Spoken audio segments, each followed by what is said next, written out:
आदि समस्त 3 कम 9 करोड़ मुनिराजों की, परम पूज्य मुनि श्री भाव सागर जी महाराज की, पूज्य मुनि संघ की। तो बीणा टूट गई तो गाने से क्या होगा, गाड़ी छूट गई तो स्टेशन पर जाने से क्या होगा, समय रहते संभल जाओ बंधुओं, चिड़िया चुग गई खेत तो पछताने से क्या होगा। तो क्या होता है, कई लोग विधान में और अन्य कार्यों में सोचते हम लाभ ले लेंगे, चतुर्मास में कई लोग सोचते रह जाते हम ऐसा करेंगे, जीवन का कोई भरोसा नहीं कब क्या हो जाए। कई लोग ये सोचते होंगे कि धर्म की क्रियाएं होती है, साधु संत आते तो बस दान ही दान की बात होती है और कुछ नहीं होता है, तो कई लोग आते नहीं है इस कारण से।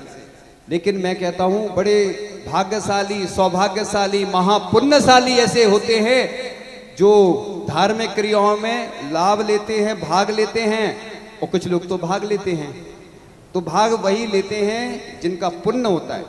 एक व्यक्ति सुना था कि प्रतिदिन मंदिर जाता है और मंदिर के अंदर नहीं जा पाता दर्शन करने। पहले की घटना सुना रहे हैं, अभी वर्तमान में क्या स्थिति नहीं मालूम।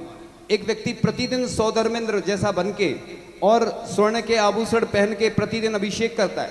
अपन हमने देखा है जब कोई धार्मिक कार्यक्रम हो तो ऐसे ही फटे कपड़े, पुराने कपड़े पहन के चले जाते हैं, कुछ भी पुरानी झाड़ियों से अभिषेक शांति धारा होती है, पुराने सब चीज मंदिर के लिए, और अपने लिए अच्छा भोजन है ना, अच्छा टिप टॉप का भोजन, अच्छे कपड़े, अच्छी कार, अच्छा बंगला, सब अच्छा चाहिए भगवान के लिए। अरे तुम चिंता नहीं करो। एक व्यक्ति ने हमसे बोला था एक बार कि हमने उससे कहा, मंदिर की बात चल रही थी, उसने बहुत अच्छी बात कही, महाराज जी हम भले ही किराए के मकान में रह लेंगे लेकिन भगवान का मंदिर जरूर बनाएंगे। हमने कहा तुम भगवान का घर बनाओगे, तुम्हारा घर तो अपने आप बन ही जाएगा, इसलिए चिंता नहीं किया करो।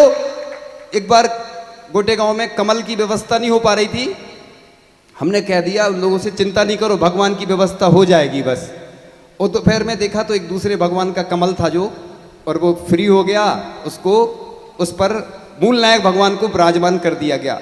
तो कई बार अपन सोचते भगवान की हम व्यवस्था कर रहे हैं, पाठशाला की, गौशाला की, थोड़ा सा टाइम जरूर लगता है, इसलिए दान देने वालों की कमी नहीं है। हमने देखा है कि लोग हृदय छोटा कर लेते हैं दान के बारे में, क्योंकि लोग ये सोचते हैं कि अरे कितना खर्च हो जाएगा, क्या होगा, लेकिन पाप के कार्यों में कभी नहीं सोचते। अभी बात आती जब भी कोई अच्छी चीज की, वो हम कई बार बता चुके हैं, अभी तो शॉर्ट एंड स्वीट बताएंगे कि आचार्य भगवान के जो विशेष दिन हों, अपन को ऐसी मांग करना चाहिए सरकार से कि तप दिवस, ब्रह्मचर्य दिवस, आचार्य ऋषि के जो जो विशेष दिवस हैं, और उस दिन अच्छी पूजन करें, गौशाला में जाके दान करें और वृक्षारोपण आदि करना चाहिए। वो आप सब समझ रहे हैं सारे में ना, सब कुछ नहीं बताते हम, क्योंकि जिस जो जो आचार्य ऋषि की विशेष दिवस हैं उस दिन अपन अच्छे कार्य करें, और जिससे कि आचार्य भगवान की यश कीर्ति तो दुनिया में फैली है। लेकिन हम आचार्य भगवान ने जो दिया है उसकी रिटर्न गिफ्ट तो यही है। और आचार्य ऋषि के चरण के बारे में हमने 2-3 बार पहले बताया, देश दुनिया में तो बात पहुंच जाती है, लेकिन फिर से बस डिजाइन आने वाली है चरणों की, तो पूरे देश भर में और विदेश में भी अलग अलग तरीके से वो स्थापित होना चाहिए। वो इसलिए बोल रहा हूँ मैं, अभी कोई चर्चा नहीं हुई फाइनल, कैसे होंगे वो बता रहे, सिर्फ भावना। हमारी भावना है कि जितनी भी गौशालाएं हैं और जितने भी मंदिर हैं, जितनी पाठशालाएं हैं, जितने भी अलग अलग जगह, अलग अलग नगरों में, तो विदेश में आचार्य भगवान तो नहीं गए, लेकिन हमारी तो भावना है कि आचार्य जी के चरण तो हम विदेश में भी जो मंदिर हैं उनमें भी स्थापित होना चाहिए। और जो देश विदेश में जो लोग हैं वो ब्रह्मचारी लल्लन भैया जी से संपर्क कर लें, क्योंकि हमारा कोई संपर्क सूत्र नहीं है इसलिए ब्रह्मचारी लल्लन भैया से संपर्क करें तो वो अपनी व्यवस्था करवा देंगे, जहां से भी जैसी व्यवस्था होगी। तो आचार्य ऋषि के चरण पूरे देश विदेश में स्थापित होना चाहिए, और भी आचार्य भगवान के कीर्ति स्तंभ आदि तो बने ही हैं।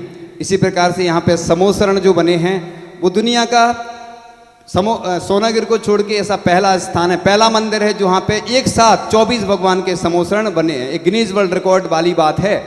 इसलिए बताता हूँ कि आप लोग क्या है, आप लोग छोटे रूप में देखते हैं और हम कोई भी चीज़ को देखते हैं व्यापक स्तर पे, क्योंकि जैसे महाराज जी ने नंदीश्वर के बारे में बताया था, वो वर्ल्ड का पहला ही नंदीश्वर है। कल आपने शायद देखा होगा, हमें नहीं मालूम किसने देखा किसने नहीं देखा, लेकिन हमने तो साक्षात देखा है। और सिर्फ 2 विधान संपन्न हुए, घाटोल में हुआ था, दूसरा इंदौर में बस। अभी तीसरा विधान कहीं नहीं हुआ। और बाकी तो महाराज जी ने बता दिया, आज सिर्फ हेडलाइंस, ओनली हेडलाइंस, क्योंकि समय गति से बढ़ रहा है, इसलिए शॉर्ट्स में बस बताएंगे। इसीलिए आगे दीपावली आएगी और आपको सब कहानी मालूम है कि बच्चों को अभी से अपन पटाखे के बारे में बताएं, और हम तो बताएंगे ही, आप भी बताएं अपने बच्चों को कि कोशिश करें जो इस साल व्यापार कर रहे हैं वो व्यापार छोड़ना हिंसक व्यापार है। पटाखे का जो व्यापार करता है उसके बारे में हम अलग बता देंगे, अभी हम बता नहीं सकते, कोई कारण है, ठीक है ना। वो सब जानते हैं, अपन जैन हैं, अहिंसा प्रधान धर्म है। मुनि महाराज से एक छोटा सा भी पंचेंद्रिय जीव मर जाता है तो मरण हो जाता है, गलती से भी या कैसे भी, उसका क्या प्रायश्चित होता है वो आपको जानकारी होगी, नहीं होगी तो हम अलग से बता देंगे, क्योंकि ये चीज़ें बताने लायक नहीं होती। लेकिन कितना दोष होता है, एक पंचेंद्रिय जीव का घात हो जाता है तो कितने विकल्प आते हैं अपन को। छोटा सा जीव, उतने सारे पटाखे चलाते हैं बच्चे, बड़े भी चलाते हैं, बेचते हैं जो लोग। तो इस प्रकार से अपन जैन होके चिंता नहीं करो, दुनिया के जितने अरहंत हैं, ग्रंथ हैं, संत हैं, सबका आशीर्वाद मिलेगा तुम्हें अगर तुम पटाखे का काम छोड़ दोगे, क्योंकि अहिंसा प्रधान हमारा धर्म है। हम छोटे से जीव को मारते हैं, प्रायश्चित लेते हैं, इतना सारा घात होता है। ऐसे बच्चे भी अभी से अपन उनको ऐसा बताएं कि दीपावली पर गरीबों की सहायता करें, गौशाला में जाके दान करें, और भी अच्छे अच्छे कार्य करें। उसको मना नहीं है, मांगलिक कार्य करें। अपन बच्चे को छोड़ने आते हैं, जब भी कोई बच्चे का जन्मदिन होता है, कोई और लेके आते बच्चे को, जब छोटा सा बच्चा रहता है, मंदिर आते हैं तो अच्छे से गाजे बाजे के साथ आओ, अच्छे से दिव्य ध्वनि करो ना। इसलिए तो बच्चे आते हैं ना इधर के जो पाठशाला के, वो दिव्य घोष बजाते हैं, उसको कई लोग बोलते बाजे वाले। बाजे वाले नहीं है, बाजे वाले बोल रहे थे बैंड वाले। बैंड नहीं बोलना उसको, वो तुम्हारे नौकर हैं क्या, तुम इनको बैंड वाले बोल देते। वो बच्चे अपने हैं, अपनी समाज के हैं, तो वो दिव्य घोष बोलते, उसको क्या बोलते, जिन घोष। दिव्य घोष इसलिए बोलते, वो मंदिर की संपत्ति है। जैसे मंदिर में सब चीजें रखी रहती है, ऐसी वो मंदिर की संपत्ति, किसी की व्यक्तिगत नहीं है। और जो भी राशि बाहर से भी मिलती है उनके खाते में नहीं जाती है, वो उसी फंड में जमा होती जाती है, जैसे पाठशाला का फंड होता है, गौशाला का होता है। दिव्य घोष का भी ऐसे ही फंड होना चाहिए। बच्चों को अलग से कोई व्यवस्था नहीं रहती है, ना कुछ उनको मिलता है। बेचारे एक तो समय दे रहे हैं और ऊपर से लोग ऐसा बोल देते हैं तो बेचारे दुखी हो जाते हैं। और जितने दुखी व्यक्ति, जितने गरीब हैं, जितने बीमार हैं, उनके लिए हम तो प्रयास यही करते हैं कि उनकी अच्छे से व्यवस्था आदि हो। तो इस प्रकार से यह सिद्ध चक्र महामंडल विधान, ये सिद्ध चक्रों के माध्यम से सिद्धों की आराधना चल रही है। कैसे हमें सिद्ध बनना है, यह यहाँ पर प्रक्रिया चल रही है। किस प्रकार से, तो एक और बहुत अच्छी बात सुनाते हैं कि अपन प्रतिदिन गंधोदक लगाते हैं, और गंधोदक की महिमा अपरंपार है, सब जानते हैं। मैं अभी एक पहले संस्मरण सुना देता हूँ, फिर वो बात रखूंगा कि आचार्य भगवान के पास एक ब्रह्मचारी जी गए और गंधोदक लेके गए। कहाँ का ले गए, क्या ले गए, वो डिटेल्स अभी बताने का समय नहीं है। पहले मैं कई बार सुना चुका हूँ वो संस्मरण कि ब्रह्मचारी जी लेके गए। आप समझते नाम में आजकल वो दिक्कत जाती ना, नाम किसी का बोलो, कोई स्थान बोलो, बहुत सारी है ना। इसलिए मैं कोई बिना नाम के, बिना उसके, निन्नाओं का दोष नहीं लगेगा। मैंने आचार्य जी से पूछ लिया था अमरकंटक में कि ऐसा तो कर सकते हैं, किसी का नाम लो तो उसको विकल्प हो जाते, और भी बहुत सारी समस्याएं। इसलिए मैं बुराई भी करता हूं तो लोगों की दिल खोल के बुराई करता हूं, लेकिन नाम नहीं लेता हूं मैं, है ना। और तारीफ भी करता हूं तो कभी कभी लेना पड़ता है तो नाम ले लेता हूं मैं, लेकिन नाम की लिस्ट पड़ी जाती है सम्मान की, कई बार कोई छूट जाता तो उसका अपमान हो जाता है। तो सम्मान समारोह के साथ क्या हो जाता, अपमान समारोह। इसलिए बहुत समस्या रहती है, लिस्ट खतरनाक वाली रहती है। इसलिए बोल देते हैं ना भैया जी के, और छूट गया हो तो पार्ट बाई पार्ट चल रहा है सम्मान। हर जगह ऐसे ही होता है, क्योंकि अंत समय में उस दिन कार्यक्रम ज़्यादा रहते हैं, उस दिन समय नहीं मिलता। बेचारे जो मेहनत करते हैं, जो आप तो सब वो भैया जी बता चुके हैं, इसलिए वो बोलने की जरूरत नहीं है। जो सेवा करते हैं उसका सम्मान होना चाहिए, अपन को सम्मान की चाह नहीं होना चाहिए। आचार्य कुंद कुंद स्वामी ने कहा है कि ख्याति क्या है, खाई है। ख्याति का मतलब प्राकृत भाषा में खाई, ख्याति खाई में पटक देती है। इसलिए अपन को कभी इच्छा नहीं कि हमारा नाम हो। एक दिन हमने सुनाया भी था, अभी कुछ लोग नए हैं, पुराने भी हैं, कि करो ऐसा काम हो जाए आपका नाम, फिर मिले इनाम, और हो सकता है मिल जाए आपको दाम। क्योंकि दाम काम करने पे मिलता है, मिल सकता है और नहीं भी मिल सकता है। इसलिए काम अच्छा करते रहो, नाम तो अपने आप हो जाता है। एक छोटी सी चिड़िया थी, जंगल में आग लग गई, बूंद बूंद करके पानी ला रही थी, बुझाने की कोशिश में लगी हुई थी। इतने में जंगल के पशु पक्षियों ने चिड़िया से कहा, तू मूर्ख है क्या, कुछ बूंद पानी से आग बुझेगी क्या? तो चिड़िया ने जवाब दिया, आग बुझे या ना बुझे, जब भी इतिहास लिखा जाएगा मेरा नाम आग जलाने वालों में नहीं बुझाने वालों में आएगा। तो इसलिए छोटी सी चिड़िया बन के, चाहे गौशाला हो, चाहे पाठशाला हो, चाहे मंदिर हो, चाहे विधान हो, चाहे पंच कल्याणक हो, कई लोग हैं जब कोई काम होता है तो कमेटी के लोग दिखते नहीं हैं, लेकिन जब अगवानी होती है उसमें आगे आगे दिखते हैं, या कई बार कमेटियां बन जाती हैं। ये पूरे देश और दुनिया की बात कर रहा हूं मैं। तो इसलिए अपन को ऐसे लोगों को हमेशा चुनना चाहिए जो अच्छे से मेहनत से काम करें। काम कोई और करता है, नाम कोई और का होता है। तो भैया गौशाला के लिए जरूरत किस चीज़ की होती है? समय की होती है। करोड़ोंपति व्यक्ति भी गौशाला में जाके सेवा करते, कई स्थान हैं ऐसे, हमें बहुत खुशी होती है। हम बस उसी से खुश होते हैं जो प्रतिदिन जल भर के लाता है, उससे जितने भगवान हैं उनका अभिषेक होता है, उसके खाते में पूरा पुण्य जाता है, जो द्रव्य की व्यवस्था करता है। इसलिए ऐसा नहीं सोचो क्योंकि लोग कमजोर हो जाते, ये नौकरी नहीं कर रहे हो, ये दुनिया की सबसे बड़ी नौकरी है। विश्व की सबसे बड़ी नौकरी कौन सी है? भगवान की सेवा करना। इससे बढ़कर दुनिया में पुण्य नहीं होता। जिनवाणी की सेवा।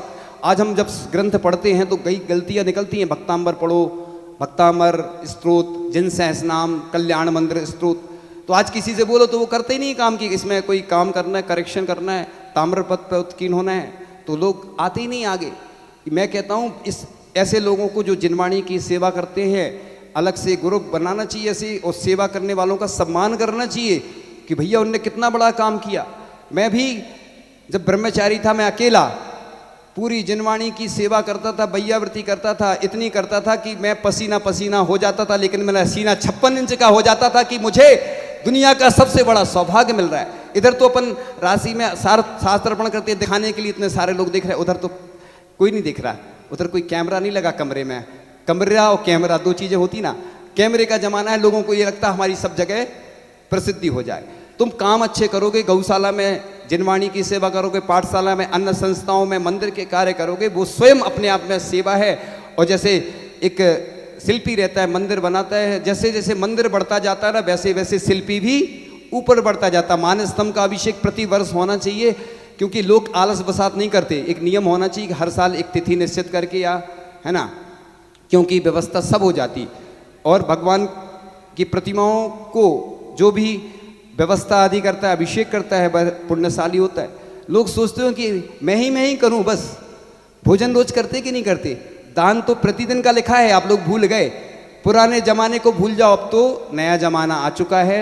लोगों की प्रसिद्धि फैल रही है। हम देखते हैं बड़े बड़े लोग जो दान करते हैं, हम राजस्थान में देख के आए हैं कि बिना बोली के वो दान देते हैं। बड़े बड़े पुण्यार्जक, वो समझ जाओगे जिनका नाम देश दुनिया में चलता है।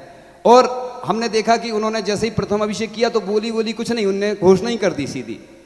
और बात आई कि एक क्षेत्र, एक मंदिर का कार्य चल रहा है, तो तुरंत उनने जो बोलो आप। ऐसे दानी महादानी कहलाते, उनकी कहानी आप अलग से सुन लेना, ठीक है। तो बस महादानी की कहानी पार्ट 1 पार्ट 2 ऐसे अलग अलग पार्ट चलते हैं, क्योंकि लोगों के पास समय नहीं है और हमारे पास भी सीमित समय रहता है। आज मैं इसलिए आजकल हेडलाइंस पे आ गया हूँ। पहले मैं बहुत प्रवचन करता था और अभी वो बता नहीं रहा हूँ बात, क्योंकि जब समय होता तो लोग नहीं रहते और लोग रहते तो समय नहीं रहता। हमारे साथ यही समस्या जाती दोनों में। संघ में भी ऐसी होता था कि कमरे में बहुत सारी भीड़ इकट्ठी हो जाती, महाराज जी हॉल में बैठा करो, जब है ना हॉल में बैठते हैं तो लोग बेहाल हो जाते हैं। तो इसलिए अब मैं शॉर्ट्स एंड स्वीट्स है ना बोलता हूँ। इसलिए कहानी आगे सुनाएंगे, रक्षाबंधन हो चाहे कोई पर्युषण पर्व हो, जब समय मिलता है तो सुना देते हैं, नहीं मिलता तो आगे पीछे भी सुना देते हैं। हम पहले से भूमिका बना देते हैं। इसलिए दीपावली पर है ना कलश वितरण सबको हो जाएंगे अपने घर पे। दीपावली के दिन मांगलिक महोत्सव मनाएं कि भगवान को निर्वाण की प्राप्ति हुई थी, और आपको भी है ना छुटकारा मिल जाएगा, और हम भी दीपावली के दिन मुक्त हो जाएंगे। काय से? चातुर्मास से। क्यों हो जाते? क्योंकि साधु संत चतुर्दशी को तो उपवास करते हैं सब जगह, किसी की अनुकूलता नहीं तो वो बात अलग है। और दीपावली के दिन भगवान को भी मोक्ष हो जाता है और हम लोग फ्री हो जाते हैं उस दिन, यानी निष्ठापन चातुर्मास का हो जाता है। तो आप लोग बड़े उत्साह के साथ, एक बात गंधोदक की बात चल रही थी, पहले सुना दें, वो रह जाएगी। तो गंधोदक देने आचार्य जी के पास ब्रह्मचारी जी पहुँचे, तो आचार्य जी ने एक बार गंधोदक ले लिया। फिर वो जाने लगे तो दूसरी बार फिर बुलाया, फिर गंधोदक ले लिया। फिर जैसे ही दूसरी बार जाने लगे आचार्य ऋषि ने फिर बुलाया। उनको समझ में नहीं आया ब्रह्मचारी जी को आचार्य ऋषि क्या कर रहे हैं, एक बार ले रहे फिर दूसरी बार गंधोदक ले रहे, फिर तीसरी बार फिर बुला रहे। तो उन्होंने पूछ ही लिया, आचार्य ऋषि एक बात समझ में नहीं आई, आपने एक बार लिया गंधोदक, 2 बार लिया, फिर तीसरी बार फिर ले रहे हैं, इसका क्या रहस्य है आप बताएं। आचार्य ऋषि ने कहा, देखो जहाँ का ये गंधोदक आया है मैं वहाँ स्वयं नहीं जा सकता हूँ, लेकिन मैं उस गंधोदक में ही उन भगवान के प्रतिबिंब का दर्शन इस गंधोदक में कर रहा हूँ। देखो इतने महान आचार्य, मैं आचार्य भगवान के संस्मरण हमेशा सुनाता रहता हूँ। महाराज जी के पास तो हजारों संस्मरण हैं, लिखित में हैं और याद भी हैं। मुझे तो सीमित याद रहता है, मेरी मेमोरी उतनी अच्छी नहीं है मेरी, है ना। मेमोरी और चीज़ों में तो भली रहती है, कई चीज़ें याद नहीं रहती, इसलिए मैं बोलता हूँ, याद आ जाता है, ध्यान आ जाता है, इसलिए अल्प बुद्धि वाला हूँ। और बस अंतिम श्वास आचार्य भगवान की का स्मरण करते हुए और उनकी स्तुति करते ही मेरा कंठ अवरुद्ध हो, मेरे सामने ग्रंथ हों, अरिहंत हों और संत हों, ऐसी भावना के साथ बस मैं हमेशा भगवान के गुणगान और स्तुति करता रहूं।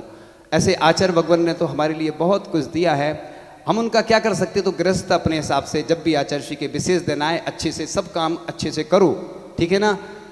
और जो गंधोदक कुष्ठ आदि रोगों का क्षय कारण है, जो गंधोदक आपत्तियों के सत चक्र का निवारण है, जो शुभ गति के पंथ का सहचारी है, जो निश्चय ही विघ्न राशि का विदारक है, जो पाप रूपी सर्प के लिए नाश करने वाला गरुण है, जो इच्छित सुखों को देने वाला महान कल्पवृक्ष है, जो मिथ्यात्व रूपी बेल को सुखाने के लिए सूर्य का तेज है, जो सार और असार के भेद को प्रकट करता है, जो समस्त यंत्रों में परम यंत्र है, जो सकल मंत्रों में शुभ मंत्र है, जो समस्त रिद्धियों का दाता है, जिससे सभी सिद्धियां प्राप्त होती हैं। उस गंधोदक की स्वर्ग में देवों ने वंदना की। देखो देवों ने स्वर्ग में, देवों ने, ये ग्रंथ से लिया गया है, देवों ने वंदना की, व्यंतर गणों ने वंदना कर अत्यंत आनंद मनाया। देखो अपन ऐसे ही करते उदासीन भाव से, अच्छे से देखो जो घंटी बजाते हैं, पूरे वाद्य यंत्र बजाना चाहिए अच्छे से, जब अभिषेक करते ना पूजन, महिलाएं तो करती हैं, ऐसे ही चमर ढुराना चाहिए।